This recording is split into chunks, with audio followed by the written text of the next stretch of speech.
Bueno, buenas tardes a todos y a todas. Esta es un conversatorio bien interesante porque gente por allá y ustedes aquí. Agradecerles por haber venido y por su interés en participar en este espacio. Quienes organizamos este conversatorio decidimos orientar como unas preguntas para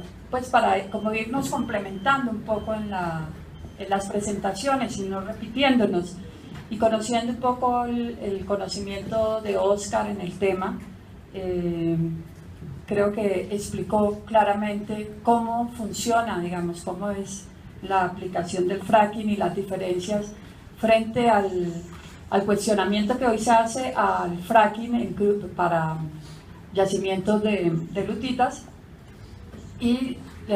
diferenciando un poco con la técnica que se ha utilizado, digamos, por más de 60 años en la industria petrolera. Entonces yo quisiera referirme un poco a esas preguntas que se me hicieron para complementar este marco. Básicamente me voy a enfocar como en tres cosas. La primera es por qué hay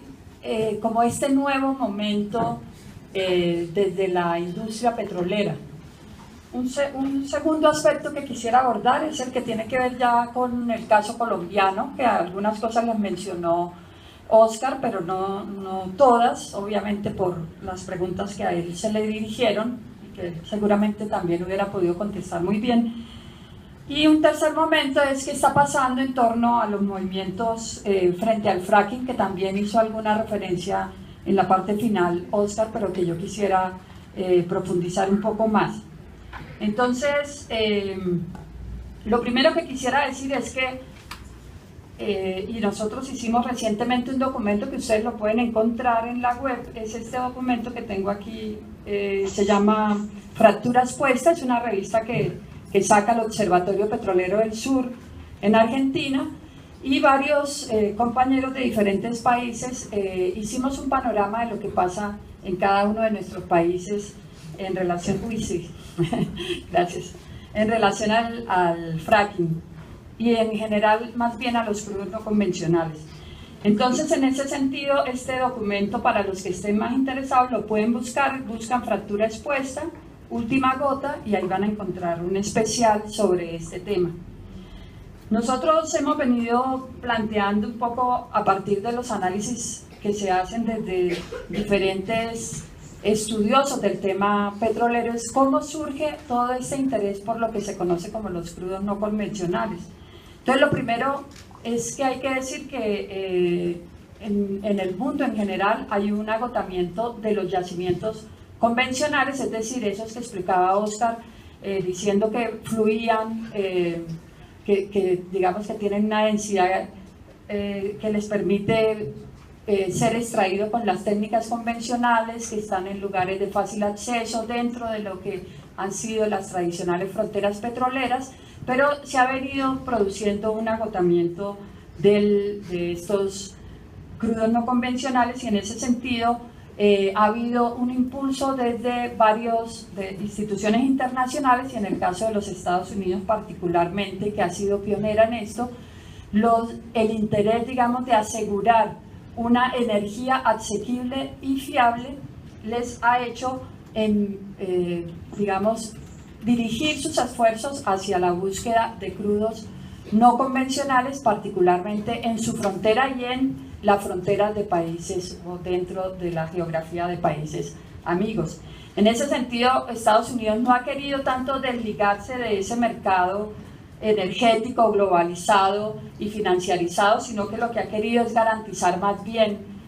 unos nuevos circuitos de mercado, donde es muy importante decir, en el fracking y en las otras técnicas para crudos no convencionales juega bastante bien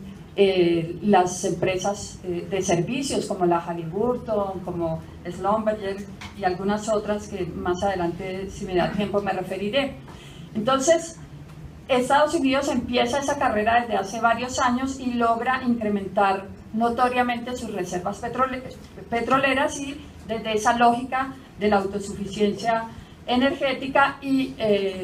lo que viene sucediendo en los últimos años es que lo que se veía con mucha expectativa no ha sido, digamos, como esa burbuja se ha empezado a desinflar por varias razones. Una, las que ya señalaba Oscar cuando hablaba de los problemas ambientales que se han venido presentando y la respuesta de muchas comunidades en Estados Unidos para hacer que se frene, se le pongan límites o simplemente se prohíba la técnica del fracking. Y por otro lado también porque se inflaron mucho las reservas, o sea, se plantearon que iban a incrementarse reservas entre 100% y 500%, y la verdad es que la mayoría de yacimientos lo que esperaban ha sido muchísimo menos, o sea, de lo que inicialmente se planteó. La mayoría de yacimientos verdaderamente han podido alcanzar, incrementar sus reservas entre el 18 y el 30%. Y de hecho hay un informe de la Agencia Internacional de Energía, cada año saca su informe. En el 2012 planteaba que iba a haber un nuevo mapa petrolero mundial y que ese mapa petrolero mundial básicamente lo planteaba la entrada de los crudos no convencionales y particularmente de las lutitas gasíferas y petrolíferas. Pero en el informe del 2013, si ustedes tienen la ocasión de leerlo, van a ver que ya la Agencia Internacional de Energía dice no hay tal, digamos, ya empieza a aterrizar esa expectativa que se había creado de que se iba a haber un alargamiento en las reservas petroleras, y empieza a poner ya, digamos, como aterrizar un poco esa burbuja que parecía que creaba unas grandes expectativas para muchos países, y empezaba a jugar, por ejemplo, los Estados Unidos empieza ya a ser autosuficiente en la producción de gas, incluso a tener excedentes para la exportación, con todo ese desarrollo petrolero que logra hacer con la explotación de las lutitas. Entonces, es importante recordar que la industria petrolera lleva más o menos unos 150 años y que ha sido una industria que ha permitido no solamente transformar notoriamente el mundo, o sea, el mercado, por ejemplo, el mercado globalizado ha sido posible gracias al petróleo, al precio del petróleo, pero también esa industria petrolera ha hecho que haya existido una gran concentración de poder, y eso es de alguna manera lo que le atemoriza a los Estados Unidos, que ha tenido la posibilidad de tener unas reservas tan grandes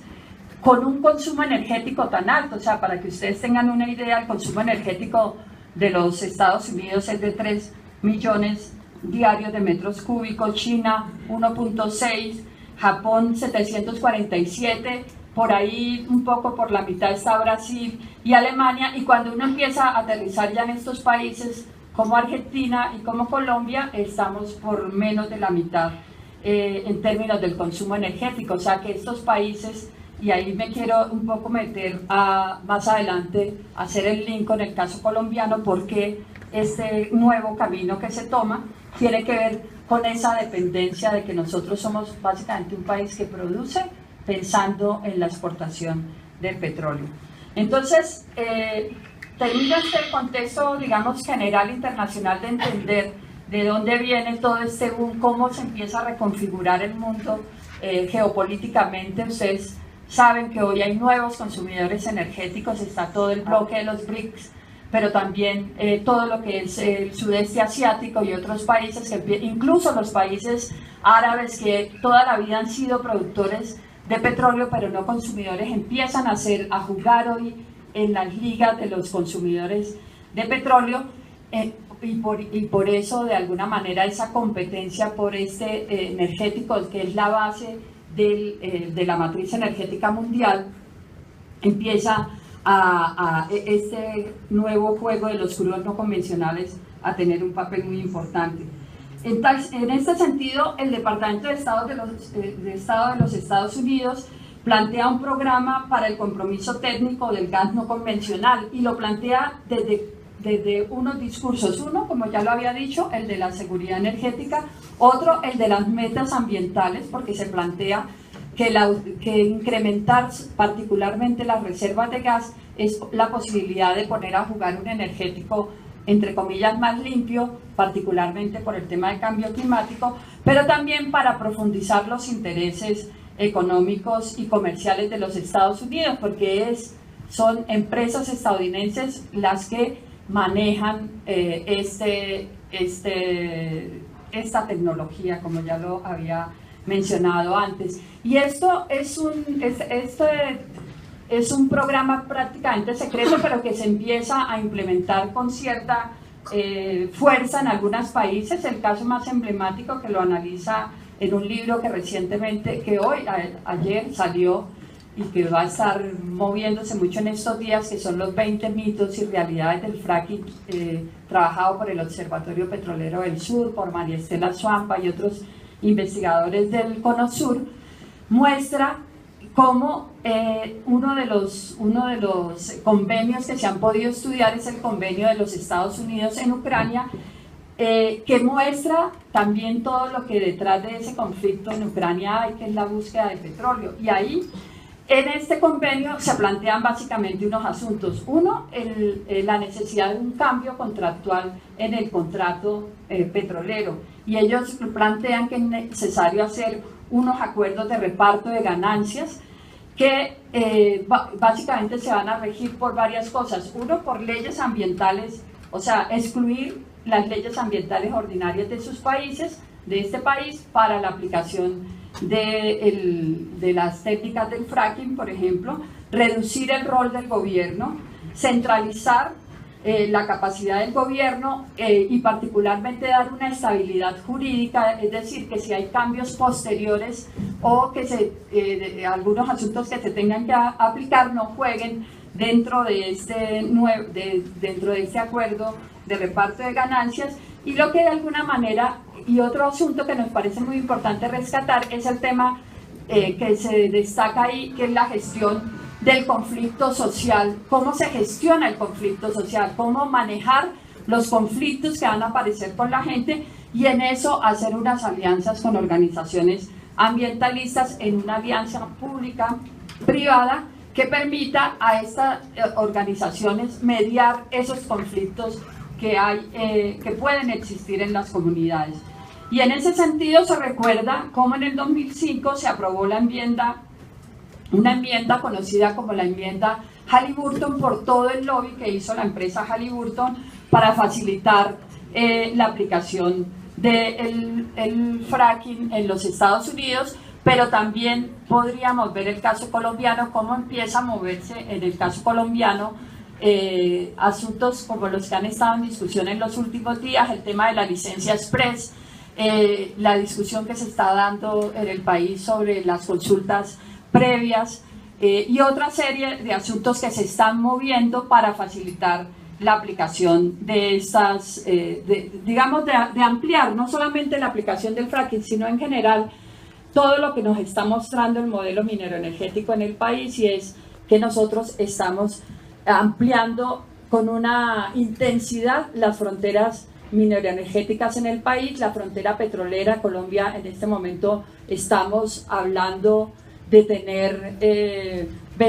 el mapa de tierras de Ecopetrol dice que tenemos en exploración más de 22 millones, 23 millones de hectáreas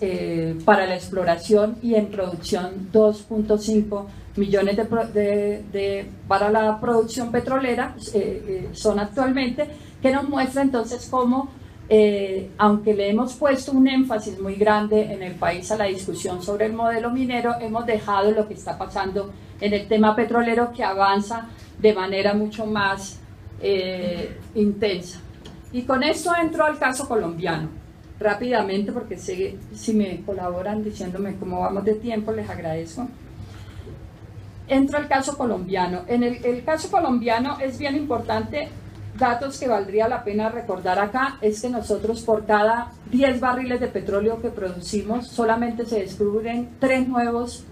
barriles de petróleo, o sea que vamos en decadencia con las reservas. estamos produciendo un poco menos de 1 millón de barriles de petróleo diario, pero solamente consumimos 300 y exportamos el resto. Es decir, nuestra economía es una economía que se basa en las exportaciones de petróleo y de los otros minerales, particularmente el carbón, que es lo más importante que existe en este país. Y entonces, pues hay una urgencia muy grande de aumentar las reservas, ¿sí? Por una parte porque en 7 años, de acuerdo, si no descubrimos nada importante, vamos a dejar de ser autosuficientes, aunque realmente no lo somos en términos reales porque importamos gran parte de productos refinados, pero no se ve por ninguna parte que se vaya a encontrar un gran yacimiento. Y entonces, y además, una cosa importante decir acá, y eso lo sabe bastante Oscar, a quien le ha aprendido esto, y es que realmente la gran producción petrolera que hay hoy en el país se está dando no por nuevos yacimientos petroleros encontrados, sino porque ha habido incrementos en los pozos, en los campos antiguos, incrementos en la producción con sistemas mejorados como el fracking, como él bien lo explicó ahorita. O sea, empresas como Ocol y Petrobras que ya están utilizando el fracking para esos crudos, para esos yacimientos convencionales. Entonces, en Colombia se realizó a mediados, la primera década en los primeros años de este siglo, un trabajo que contrató el Ministerio de Minas y Energía para determinar cuál es el potencial de crudos no convencionales en este país. Y en ese sentido, este trabajo que realizó una empresa llamada Arthur Little plantea que en Colombia hay reservas de gas metano, gas asociado al carbón, en las zonas carboníferas de este país, particularmente en el Cerrejón, en el Cesar, donde ya hay contratos de crudos no convencionales para la explotación de gas asociado al metano, y donde hubo un gran conflicto entre la empresa minera Drummond y la empresa minera el Cerrejón, porque una reclamaba el derecho sobre ese gas por tener un contrato para explotación del gas, y la otra decía, ese gas es mío porque yo tengo el contrato del carbón y el carbón está asociado al gas. Ese litigio creo que se resolvió en estos días y creo que entre las dos empresas van a explotar ese gas. También hay gas metano en otras zonas del país carboníferas, en la zona cundiboyacense, en Antioquia, en el Catatumbo. Y este estudio plantea que hay 7.5 billones de pies cúbicos de gas. También hay potencial en arenas asfálticas que se explota básicamente como gran minería, como es la gran minería. Tal vez algunos de ustedes han visto videos de las explotaciones de arenas asfálticas en Canadá. Eso las pasan mucho por History Channel y todos estos canales que lo muestran como la gran hazaña, la explotación de esas arenas asfálticas con graves problemas ambientales. En Colombia, las principales reservas de arenas asfálticas están en el Magdalena Medio, particularmente en la cuenca del Sogamoso y la cuenca del Nare, y en el Caquetá, en la zona de Florencia y del Caguán. También hay lutitas gasíferas. El potencial de arenas asfálticas está entre los 40 y los 60 mil millones de metros cúbicos. Y en lutitas gasíferas hay 30 billones de pies cúbicos, o sea que hay un potencial aparentemente grande. Recuerden lo que les decía al principio, que en muchos casos esto están un poco inflados, y esto es a partir de un estudio, no hay trabajos, digamos, ya más a fondo que permitan decir efectivamente si hay eso o hay más o hay menos. Las lutitas gasíferas están, de acuerdo a este trabajo, potencialmente en el Magdalena Medio, en la zona del Cesar y el Ranchería, o sea que el Cesar y el Ranchería tienen la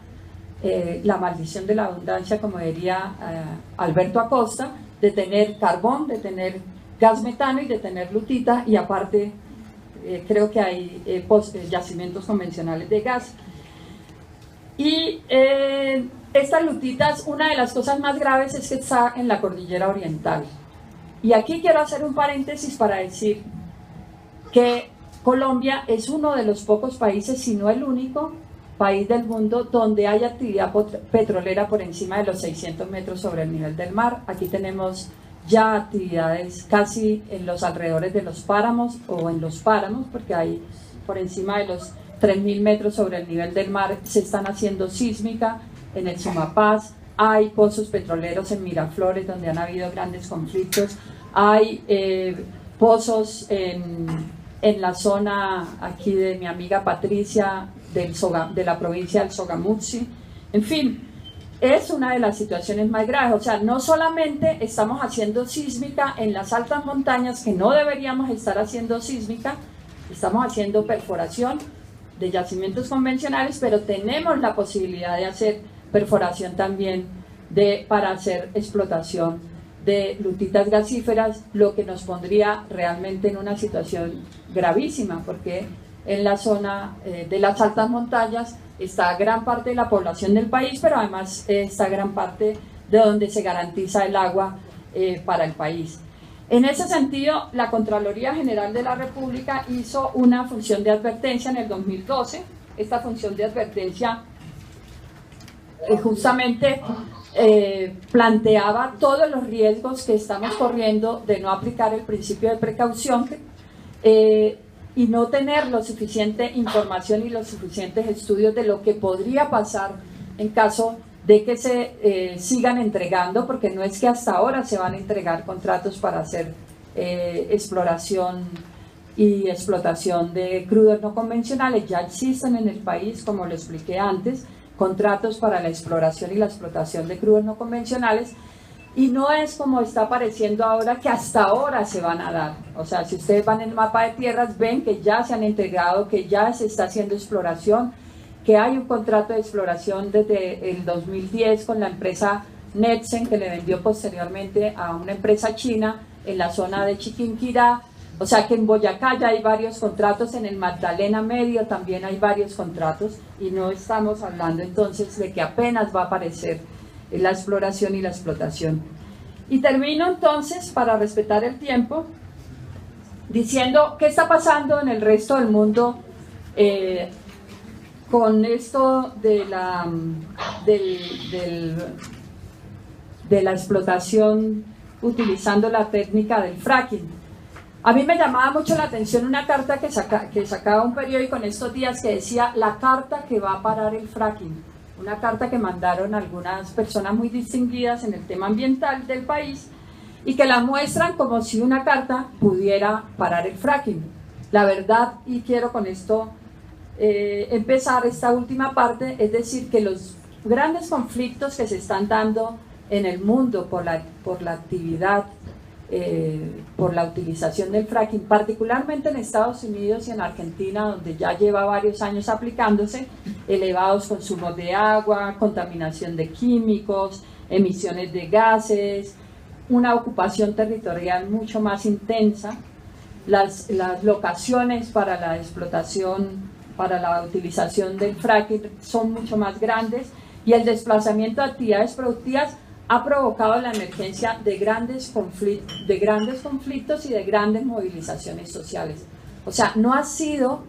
que los asambleas o los congresos de estos países hayan simplemente por conciencia de sus congresistas decidido prohibir el fracking o declarar una moratoria del fracking. Realmente esto ha sido resultado de una gran movilización que se ha venido dando en varias partes del mundo. De una parte, los Estados Unidos tiene ya más de 400 ciudades y pueblos que han prohibido o han declarado moratoria o han restringido, han puesto serias restricciones a la aplicación del fracking. En Nueva York, en Maryland, en Vermont,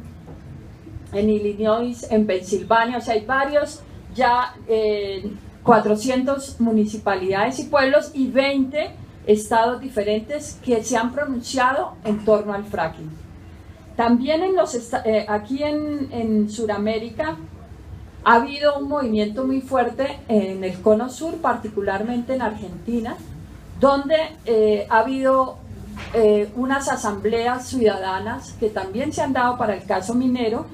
y que han hecho que se empiecen a generar movimientos importantes para frenar el fracking y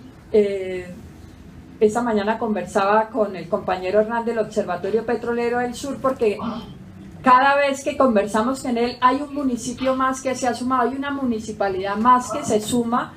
a las muchas que han empezado a decir se prohíbe la técnica del fracking. Lo que están haciendo es básicamente o moratoria o prohibición, no prohibición de la actividad petrolera, prohibición de la aplicación de la técnica del fracking, porque también tienen el mismo problema aquí, que no pueden decir no puede haber petróleo, no puede haber actividad petrolera porque el Estado, el gobierno se reclama el derecho a que es el único que puede decidir sobre el territorio. Entonces lo que la gente ha venido utilizando es prohibir la técnica del fracking, y ya hay 40 municipalidades en Argentina que también han hecho la